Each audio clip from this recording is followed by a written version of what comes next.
Hello and bienvenue. I'm your host, Anaïs, and it's my pleasure to welcome you to Her Career, Her Coach, the podcast dedicated to empowering women to build a career they are truly passionate about. Incredibly happy and excited that Stephany Lapierre is here with us today for a new episode together. Stephany is the founder and CEO at Tealbook, and I can't wait to dive into her career story, as well as understanding from her expertise, how does it look like to run a business full-time while also managing your personal life. So without further ado, Stephany, it's a pleasure to have you. Thank you for being here. Yeah, thank you for having me. What personal life? I'm just kidding. It's going to be exciting. And obviously technology was behind us today, but we managed to make it work with the phone. So hopefully everything is going to run smoothly. For anyone who hasn't met you yet, would that be okay to share a little bit more about you? Yeah. So as you mentioned, I'm the founder and CEO of a company called Tealbook.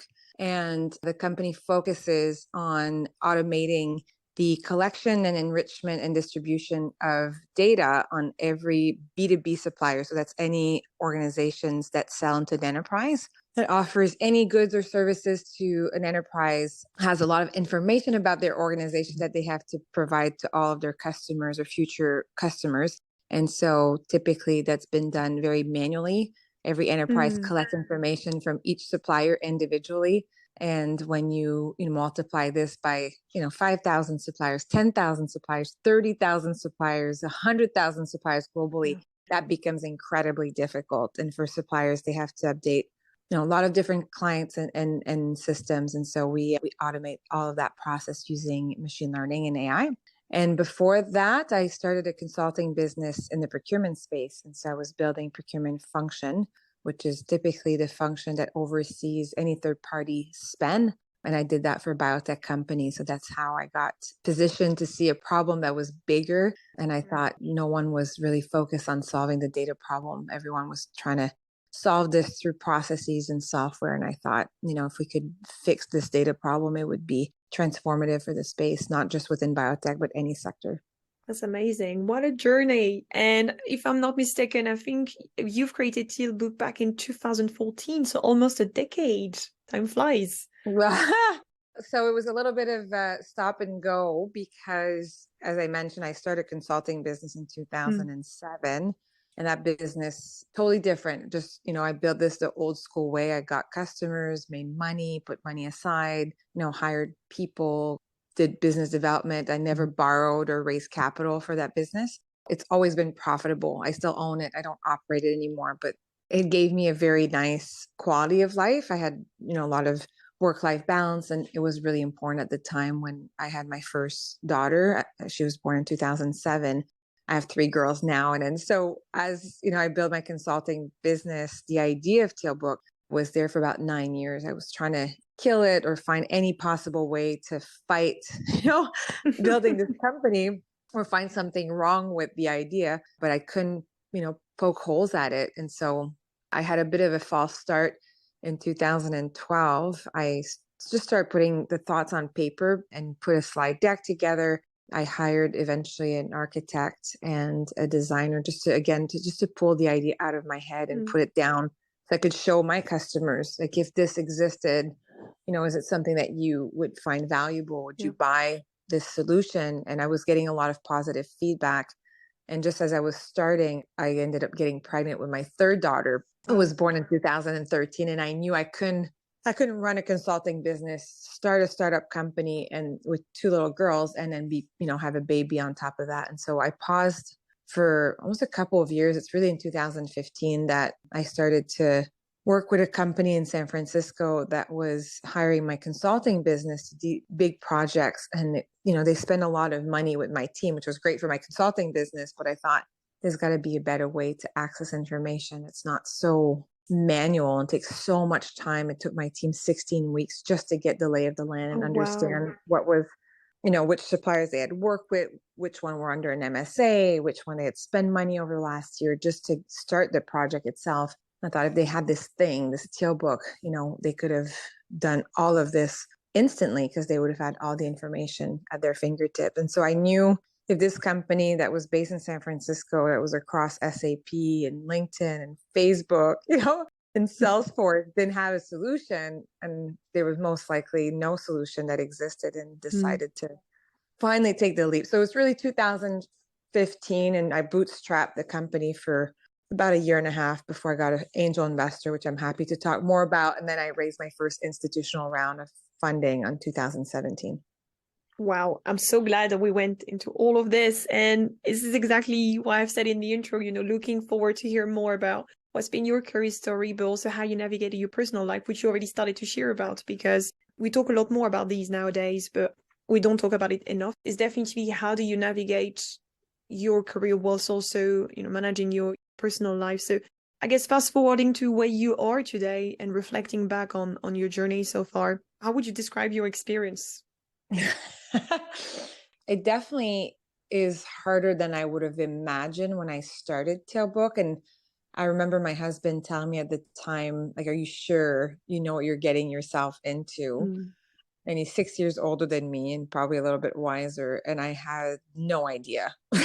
And so I went into it very naively thinking like, yeah, like there's an idea. I think I know the solution. I'll just build it. And, to know today what it required from an energy level to my time, like not just physically, but mentally, an enormous amount of resilience and energy required to get the company to where it is today. And today we've raised 72 million US and funded Wow. for 125 people. And, it was, when you read of a journey of a startup, it's all full of bumps and lots of crevices. And so that was very true. I think in the first few years, it was more lonely because when I started Tealbook, I bootstrap initially. And then even when I built my first team, they came in, put money in, and we started rebuilding the tech internally. We initially had hired a team to help build the MVP. But when we first got our first round of funding and I found that first executive team, it took a while to start feeling like I had the team. Like, you get to Mm. know each other. And at the end of the day, all the decisions, like having money in the bank to pay people to survive, to pivot when needed, to spend and invest the time listening to customers, like it was a lot on me. And then I remember maybe 3.5, 4 years ago, my husband booked a trip to the Bahamas on a tiny little island for 2 weeks. And I thought, like, there's no way I can leave for 2 weeks of Oh, business and wow.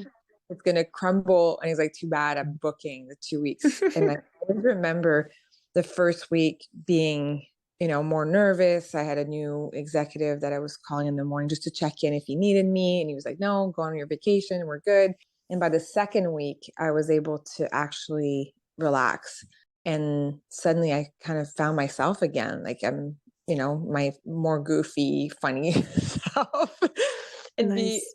spending time staring at my kids and be present. And I hadn't been present in the past, 3-4 years. And so coming back from that trip, rested, inspired, I could see with better perspective where we needed to go. I redesigned the office also to make it more fun and more welcoming at, pre-COVID.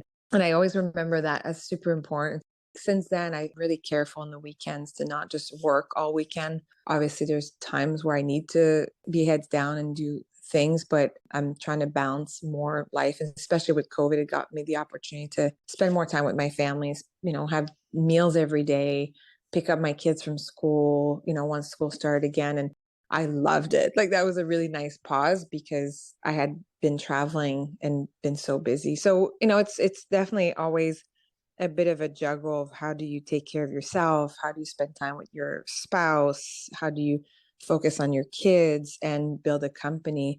It requires a lot of discipline and sort of looking at it's like a wheel, how much can you spend on each of these things? Because if you let one go, in some ways, you're going to pay the price at some point. I'm so glad that you're talking about this. And I feel like it's something I want to unpack. I mean, part of the podcast is to get your recommendations, but I'm glad you went straight into it.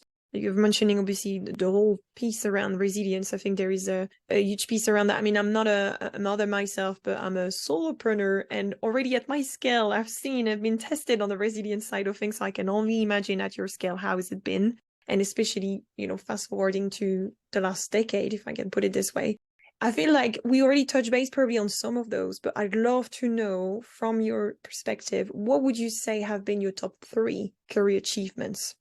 Oh, I would say my first career achievement, it's probably when I designed my first consulting business Mm. because I had this opportunity to just take a reset. And I won't need to go into the details of it, but I had started a Canadian company in the US. I lived in Boston and I liked the win. I liked the building of it. I didn't love the work and the type of business that it was. It was a service-based business on the agency sort of side. And at some point, I just had to write down like, what do I love? What gives me energy versus not? And Yeah. can I find a job? Like, what would be that job that would leverage my skills and what gives me energy so I could do more of that? And came up with the idea of Matchbook, which was my consulting business. And that was leveraging the fact that I was always problem solving. I was a power networker. I really enjoy helping people. And so design a company around that that was helping. Initially it was marketing team and then it expanded into multiple functions, mostly focused in pharmaceutical, looking for innovation. I was like, hey, that kind of fits everything. So I was a matchmaker basically between businesses, focus on I have this problem I'm trying to solve and I want to Mm. solve it in a more innovative way. And so my business was to find these innovation. And that gave me a lot of energy and I really enjoyed. So that was probably, designing my own business. I think the second career achievement I'd say is once I start focusing on Tealbook, then that consulting business start to scale on its own. Like I Mm. was able to build a team around me that could pick it up and continue growing it. And so it's been now, 7, 8 years that I haven't been involved operationally. I still own it, but I'm not involved. It's continued to generate and maintain and sustain and maintain itself, which was, Yeah. quite an achievement to be able to step away and trust a team to continue building a business that you built from scratch. So I think that was a moment where I was like, okay, I can do this. This is really cool.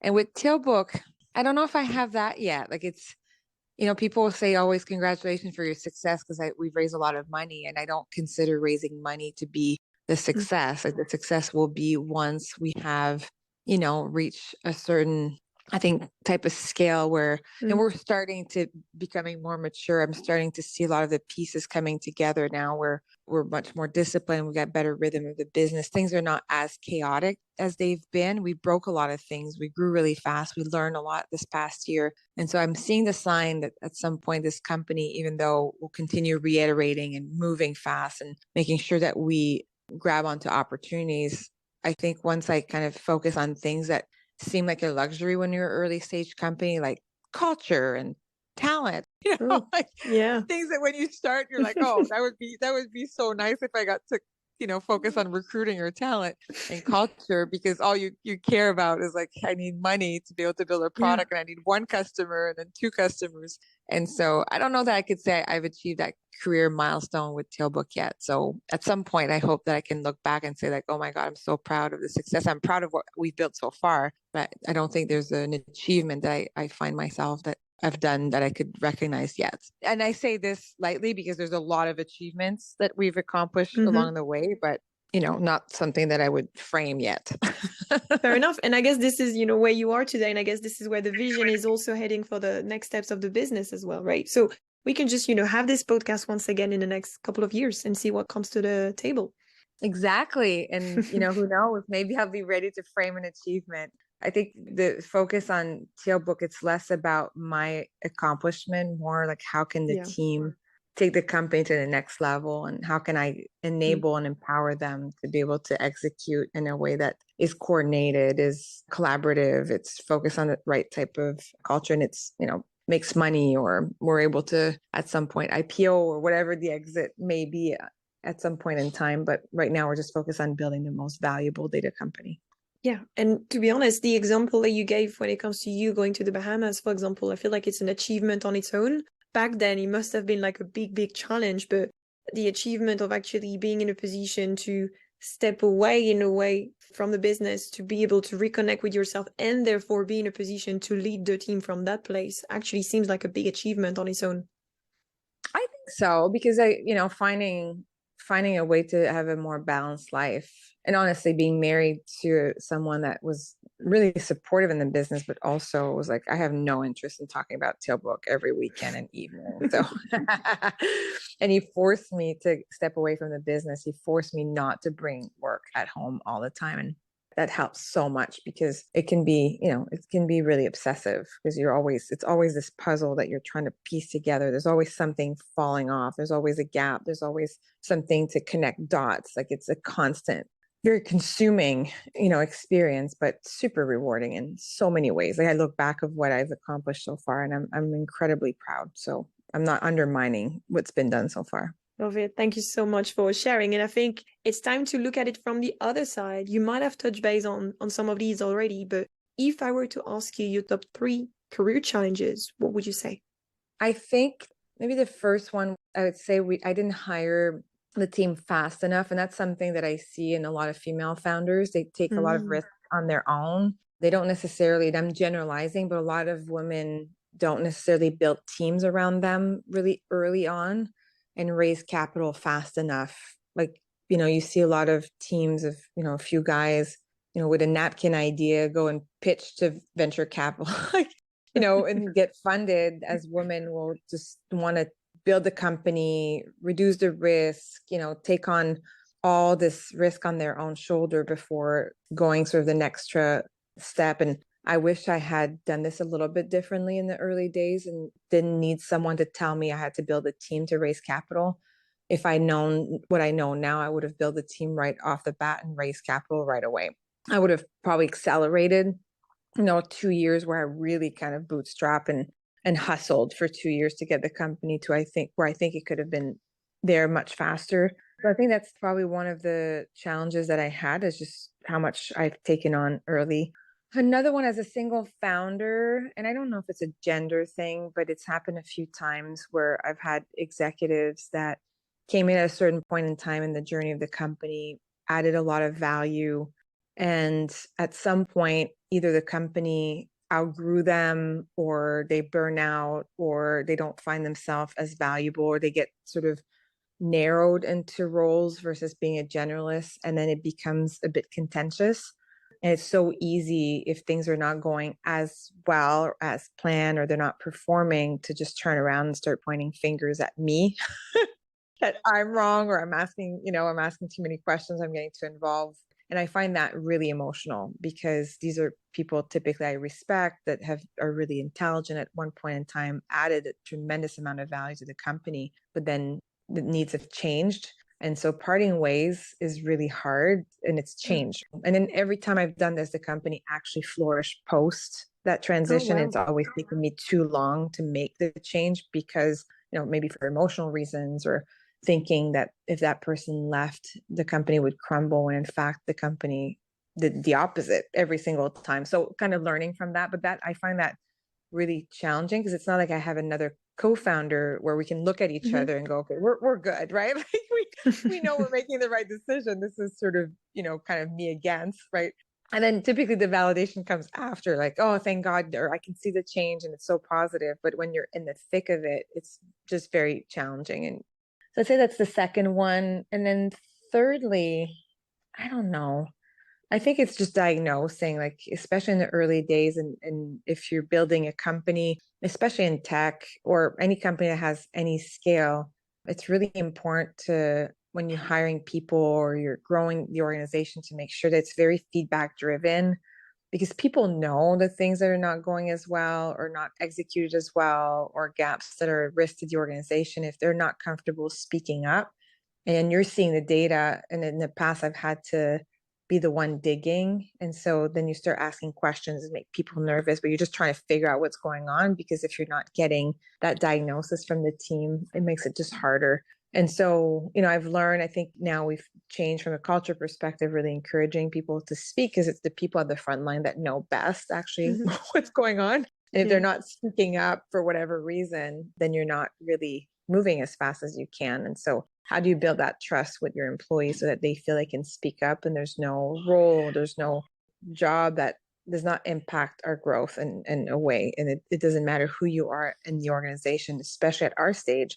everyone is responsible for helping us move faster. And so I guess those are just a bit sort of challenges that, I'm still learning and trying to get to a place where it's less about me digging in. It's more about the organization self-diagnosing areas that needs to be improved and just solving problems faster as in collaboration with each other. Yeah, and I think it goes back to this culture piece that you were referring to, right? Which I think is very interesting, but it must be very challenging as well. Yeah, to enforce that this is actually the standard way of operating. Again, there is no right or wrong answers with this question, but I'm really glad that you brought up the piece where obviously it's your company, so there was no co-founder for you to bounce ideas off or actually to also reflect back on and think, okay, is it us or is it actually the external side of things? So, I mean, anyone who is out there as a solopreneur who feel like they're navigating their career just on their own, do you have any recommendation, anything that has worked for you to help you navigate those uncertain times? Because it's easy to, like you said, question yourself and start to navigate the process the other way around. So how did you manage to make those decisions, have those conversations, and navigate those uncertain times? Probably two things. One, I surround myself with a lot of, and it's changed. My network of people and advisors have evolved over time based on the stage of the company, the problems I was tackling. And so always seeking external advice has been super helpful to me. And sometimes it's not even like a purposeful like agenda. I just do connect with people and I get repetitive insight for whatever reason. There's a theme, that's going on that is more topical. And so it's really the opportunity to listen and ask questions. And there's a lot of entrepreneurs who have gone through very similar journeys. So you don't have to learn everything. And so, just even hearing someone else have gone through something very similar with a change in leadership, that it's sort of helpful to hear their perspective and that they've experienced very similar things. And so it gives you kind of confidence. Okay, it's not just me, like this is topical. And I read recently a book, The Hard Thing About Hard Things, which I found like super insightful. I'm probably the last CEO that's read this book, but it was so familiar. Like the struggles at a different scale were just very, very relevant. And so again, kind of, listening from other founders and CEO. And as I mentioned before, stepping away from the business is often where it gives me better perspective. I can come back with a fresh lens on the business and really not get so caught up into the details of it or, the minutiae or the people. I can sort of step away and think like more like the roles and the business, what the business needs at the stage and where does it need to get to? And do we have the right pieces, the right people, the right structure in place to achieve that? And so, it's good to step away. It's a weekend, a day, an hour to do, I don't know, yoga, Pilates, meditate, go for a walk, whatever it takes just to, and don't think about the business, like bring music or listen to a podcast, just something that gets your brain to think about something else. For me, it's been super helpful. And I was about to ask, how often are you able to step away? I think it feels like it's part of your daily routine, but do you also take some more, lengthy breaks away from the business on a regular basis as well? So when COVID hit, I started doing Pilates 3 times a week. I think it was a combination of being home, so I need to stay active. And I'm not an anxious person, clearly, by what I do, but we were out west skiing when COVID happened and everything shut down, and we ended up staying out west for 3 weeks. And we had to come back to Toronto at some point. This is back when all the news and people were dying of COVID and nobody really knew what it was, right? Like we had no vaccine. And so just to get back on the plane gave me anxiety. Like listening to the news and what was going on in the world, I was starting to feel anxious. And I was like, if I'm feeling anxious, I can only imagine people that are just generally anxious. And so I started offering yoga classes to our team on Zoom just to get people to connect and have, a bit of time to get recentered. And then that's when I started doing Pilates 3 times a week, like religiously. I'm now doing at least half an hour on the elliptical or something also just to get my body moving. So that's on a day-to-day basis. And then from a lengthy perspective, we take 2 weeks every summer. The first week is usually hard, like I'm not working. The second week, I'm ramping back up a little bit just with a couple of meetings here and there. But I think that's super important. I don't know, I could take 2 full weeks maybe at some point, but even just being in a different scenery for 2 weeks is quite nice. I love it. I love the fact that it's part of your routine now every week, and you also have that time, sort of more yearly basis.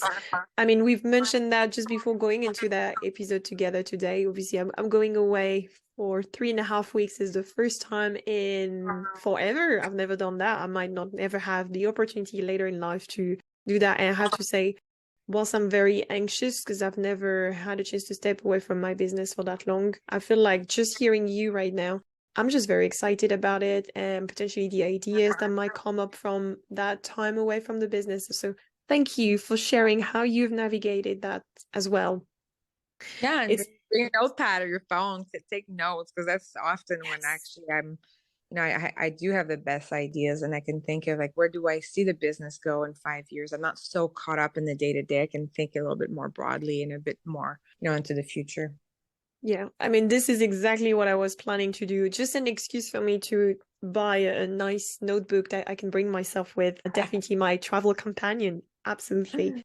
Whoever is listening to the podcast, whether you are running your own business or you're not, I feel like what we've just talked about, stepping away is such a priceless, valuable feedback because it technically is free. It technically doesn't necessarily have to require a lot of your time, but it could really, truly make a huge, huge difference. It sometimes feels counterintuitive because you're like, no, no, no, no, if I step away, it's going to get worse. But actually, it's the best thing that you can do for yourself, for your business, for your career, wherever you are. So just to reemphasize that for anyone who's listening to that.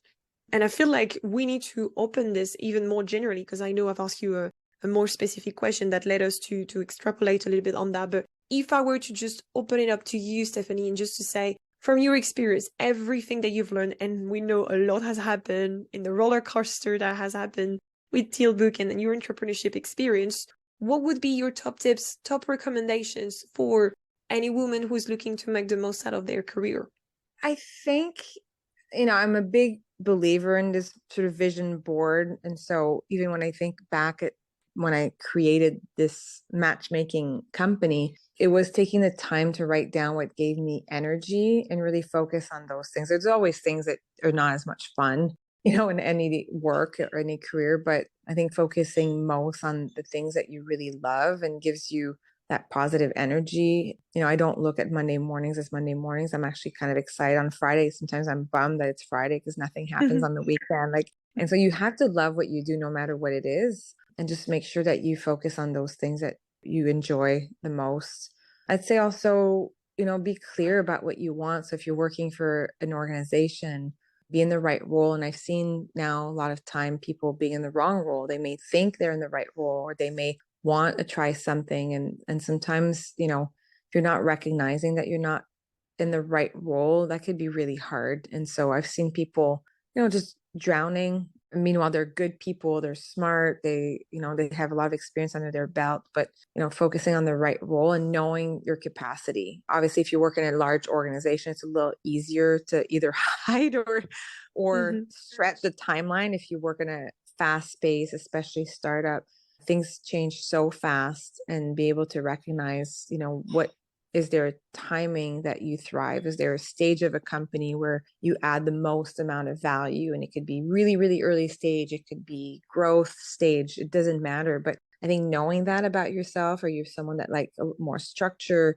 or someone that like to be unstructured and more of a generalist and have more responsibilities, right? But you have to morph into whatever the company needs versus, a more structured environment at a growth stage. You become more of a specialist, and you become really good at your craft, and you can build teams that are enabled by your experience. So I think just knowing who you are is probably maybe, to wrap this up, is just understand who you are, what gives you energy, where do you thrive, focus on that. Even if it's sometime, maybe it's shorter term, maybe sometime it's consulting, right? Like maybe you're at a stage of your career where consulting makes sense because you can bring that expertise. It doesn't have to be for 5 years. It could be for 6 months. It could be for a couple of years. So anyway, just food for thought, but whatever it is, just really enjoy what you do, because that's when it doesn't feel like work. And that's when you do your best. You can be your best self.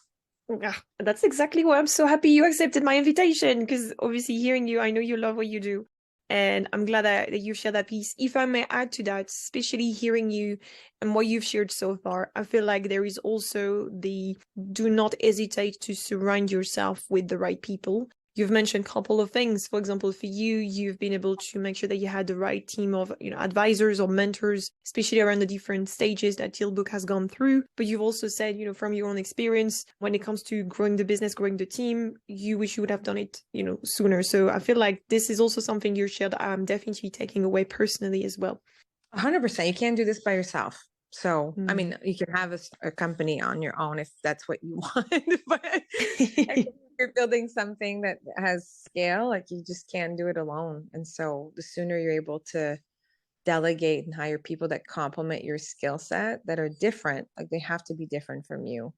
They have to add something that you don't. And I look at my team and they're all specialists. Like I could not do finance the way my VP of finance can do it. I could not build a marketing function the way my VP of marketing could do it. I could never lead product the way my VP of product is doing it, right? Like they're all really, really strong people in their own areas. And so each stage of the company, I had to redefine myself from founder to CEO, and then what type of CEO is very different an early stage Series A to post Series B. And even now I'm redefining myself again because we've made so much change. And so that we're really, really focused on execution right now and hitting milestones. And it's really important to surround yourself with good people as early as you can, and just know that it's okay to change people. It's hard, but it's often needed. And if they don't recognize that within themselves, which often they won't, if you're building the team and building the company, you may have to do that for them, which again, it's always hard, but be brave because it's really important for the company to grow. I love that. I don't think there is a better way to finish the podcast together. So as part of this season 2 setup, I'd love to ask you one word that would summarize the episode that we just did together today. I would never say that, but I'd say maybe balance. Ooh, yes. Like normally I'm more about passion and resilience, but I say just based on the conversation today is just finding that balance between yourself and your capabilities and your life and your personal growth and your family and, the woman that you are and want to be, and, feeling proud to do what you want to do. And that's why I tell my girls, I've got 3 daughters that are now 15, 13, and 9.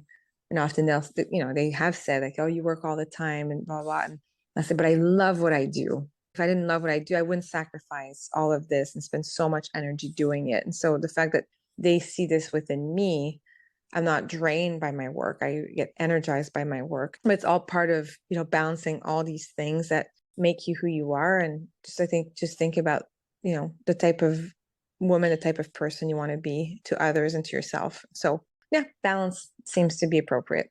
Spoiler alert, this will be part of the podcast teaser that I'll be putting out there. I love that. Thank you so much, Stephany, for sharing your story. It's been a pleasure to have you. Yeah, thanks for having me. If you've enjoyed this episode, don't forget to subscribe and share it with anyone you believe would benefit from hearing it. Because as you know, life is too short to feel unfulfilled at work.